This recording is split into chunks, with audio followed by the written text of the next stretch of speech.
दोस्तों, बिहार की बेटी निर्भया को इंसाफ दिलाने का जिम्मा जिन मीडिया संस्थानों ने उठाया था, सियार की तरह हल्ला मचा रहे थे, सब गायब हो गए। मामला जैसे ठंडा सा पड़ते जा रहा है। लेकिन जो एसआईटी का गठन हुआ, सम्राट चौधरी ने जो 7 लेयर में एसआईटी का गठन किया था, जांच पड़ताल लगातार जारी है। जहानाबाद उसका सेंटर बना है, जहां पर एसआईटी की एक टीम जाकर बैठी हुई है। कई लोगों से पूछताछ हो रही है, ड्राइवर से पूछताछ हो रही है, एक मेडिकल शॉप से पूछताछ चल रही है। कौन सा मेडिकल शॉप, हम आपको बताएंगे। हमने पिछले खबर में आपको बताया था कि दरअसल मामला जितना हाइप दिया गया, डॉक्टरों को कटघरे में खड़ा किया गया, पुलिस अधिकारियों को कटघरे में खड़ा किया गया, पटना एसएसपी से लेकर जो चित्रगुप्त नगर थाना के प्रभारी हैं, सबको लपेटा गया। लेकिन अब जो सच्चाई निकल कर सामने आ रही है, हमने पिछले खबर में आपको बताया था कि जो डायरी बरामद हुआ है उस बच्ची का, इसका नाम तो हम नहीं लेंगे, निर्भया उन्हें हम कहेंगे। उस डायरी में उस बच्ची ने अपनी दर्द उस बच्ची ने बयां किया था, किस तरीके से वो प्रताड़ित हो रही थी एक युवक से। और ये सारी जानकारियां उसके अभिभावकों को भी थी, उनके पिता को भी थी। ये हो ही नहीं सकता है, मैं तो बार बार कहता हूं इस बात को, कि बच्चा का जो स्थिति है, चाहे उसका मानसिक स्थिति हो, शारीरिक स्थिति हो, उसके माता पिता को ना पता हो, ये हो ही नहीं सकता है। हम इतने भी अभी फॉरवर्ड नहीं हो गए हैं, हम रोबोट नहीं बने हैं, हम इंसान ही हैं। लेकिन इन सबसे इतर वो गूगल सर्च भी हमने आपको बताया था कि कैसे वो बच्ची गूगल के मार्फत, अब तो आज के समय तो चूंकि टेक्नोलॉजी का है, तो उस बच्ची ने जो चीजें सर्च की थी, जहर का नाम सर्च किया गया था, आत्महत्या किस तरह की जाती है ये सर्च किया गया था, बहुत सारी बातें सर्च की गई थी। हमने पिछले खबर में आपको वो तमाम रिकॉर्ड दिखाए थे। अब और नया बड़ा खुलासा हुआ है। देखिए, मैंने क्या कहा कि जैसे जैसे परत खुलेगी, बहुत लोग नंगे होंगे।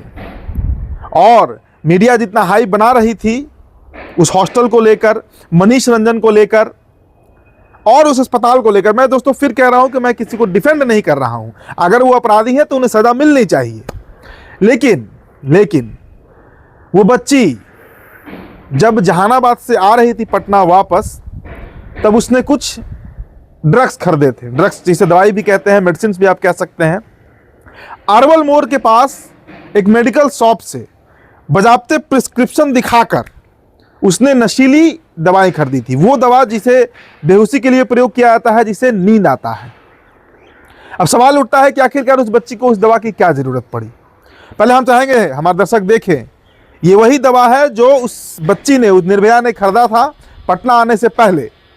और ये एसआईटी को इसका पूरा डेटा मिल चुका है कि ये दवा कब खरीदा गया। इसके लिए बजाबते 370 रुपए का यूपीआई पेमेंट भी किया गया उस बच्ची की तरफ से।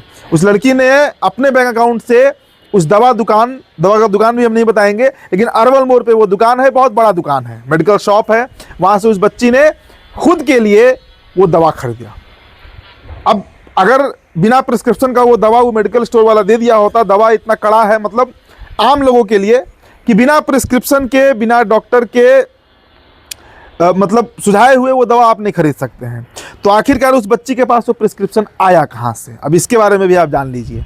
दरअसल उस बच्ची के परिवार में कौन वो शख्स है जो रोजाना वो दवा लेता है, कौन वो शख्स है। उसके परिवार वाले अगर ये वीडियो देख रहे होंगे तो उन्हें पता होगा कि उदित तारंद बिहार टॉपर जो बोल रहा है ये सही बोल रहा है, ये गलत नहीं बोल रहा, क्योंकि ऐसे ये दवा मिलता ही नहीं। और ऐसे वो दुकानदार अगर दवा दे देता तो शायद वो भी अभी सलाखों के पीछे होता। लेकिन बजाबते प्रिस्क्रिप्शन दिखाकर उस बच्ची ने वो दवाइयाँ खरीदी। उस दवाई का ओवरडोज हुआ, जिसके बाद वो बेहोश हो गई, 7-8 घंटे बेहोश रही। फिर आनंद फानंद में उसे अस्पताल पहुंचाया गया, जहां पर घटना घटा और उसकी मृत्यु हो गई। तो अब एसआईटी के हाथ जो स्पेशल इन्वेस्टिगेशन टीम बनी है वो इस बात का खुलासा कर रही है। तो आप अंदाजा लगाइए उस बच्ची का क्या मनोदशा रहा होगा। और इतना जो हो हल्ला मचा दिया गया कि बिहार की बेटी को भाई इंसाफ दिलाने का तो समय अब आया है, जब अब अनुसंधान में जो अभी इन्वेस्टिगेशन चल रहा है उसमें ये बातें निकल कर सामने आ रही हैं कि किस तरीके से वो बच्ची खुद वो दवा खरीदती है, उसका पेमेंट करती है, उसके बाद इसका ओवरडोज हो जाता है या जो भी होता हो। अब तो विसरा रिपोर्ट में वो बात सामने आएगा। और उसके बाद उस बच्ची का निधन हो जाता है, देहांत हो जाता है, वो बच्ची हम सबको छोड़कर चली जाती है। मैं फिर कह रहा हूं कि इसमें उनके परिवार के लोग को अभी भी आकर पुलिस के सामने सही बात बता देना चाहिए, उन्हें सच उगल देना चाहिए, ताकि अब आगे कम से कम और फजीहत ना हो। हालांकि देखिए मामला ठंडा पड़ते हुए दिख रहा है। अब ना कहीं कोई प्रदर्शन है, वो जो बड़ा बड़ा माइक लेकर घुसकर अस्पताल में लड़ रहे थे लोग, मीडिया वाले, सारा बेबुनियाद, इसका कोई आधार ही नहीं था, कोई मतलब ही नहीं था। इसमें ना तो अस्पताल वाले लोग हैं ना हॉस्टल वाले लोग हैं। मैं किसी को क्लीन चिट अभी भी नहीं दे रहा, मैं कोई होता भी नहीं हूं देने वाला।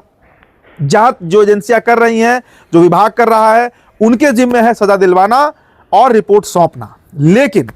लेकिन जो तथ्य अब निकल कर आ रहे हैं, आखिर क्या कारण था कि उस बच्ची ने गूगल पे वो बातें सर्च की थी? क्या कारण था कि वो बच्ची वो दवाई खरीदी? क्या कारण था कि वो बच्ची इतनी प्रताड़ित थी कि डायरी में अपनी पीड़ा उसने लिखी? और कौन वो शख्स था जिसके चलते वो बच्ची इतना प्रताड़ना झेल रही थी? दरिंदगी उसके साथ हुआ, इस बात से हम इनकार नहीं करते हैं, लेकिन दरिंदा है कौन? कौन है वो दरिंदा? एक और आपको इसमें खुलासा कर दे रहे हैं, इसमें पूर्व विधायक का भी एक कनेक्शन है। इसमें एक पूर्व विधायक है, उनका भी कनेक्शन है। एक बहुत बड़ा सिंडिकेट है, मेडिकल माफिया, उनका भी कनेक्शन है। मामला बहुत बड़ा है दोस्तों, और इसीलिए इसे दबाए जाने का प्रयास किया जा रहा था। हालांकि पिछला वीडियो हमने किया, उसमें कई तरह की गालियां हमें दी गई, धमकी दिया गया, लगातार हमें फोन भी आया, लेकिन इन सब से इतर जो सच्चाई है वो है।